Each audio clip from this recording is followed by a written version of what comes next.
Define the term amorphous. Give a few examples of amorphous solids. So here we are going to define the term amorphous and give examples for amorphous solids. So solids can be divided into two, that is crystalline and amorphous, based on the nature of order in the arrangement of constituent particles in the solid.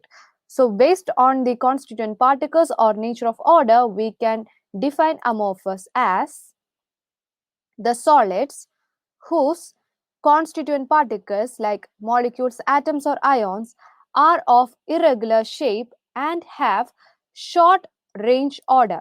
So what do you mean by short range order?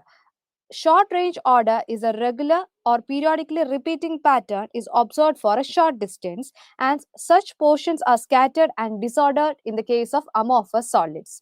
And the second point is these solids are isotropic. So isotropic means there is no long range order in amorphous solids, and the arrangement is also irregular along all the directions. So the value of physical properties like electrical resistance or refractive index could be same along any direction, and thus we call amorphous solids as isotropic in nature, and melt over a range of temperature.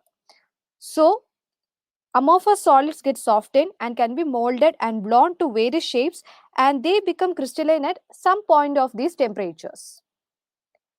For the third point, it is also called as pseudo-solids or super-cooled liquids. So like liquids, amorphous solid has a tendency to flow, though it is very slow, and hence we call them as pseudo-solids or super-cooled liquids. Now for the fourth point, do not have definite heat of fusion. So heat of fusion can be otherwise compared with the melting point. So they do not have a sharp melting point.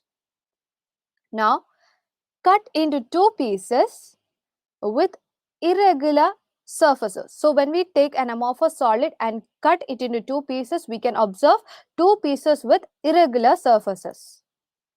Now for example of amorphous solids, we can say glass, rubber or plastics.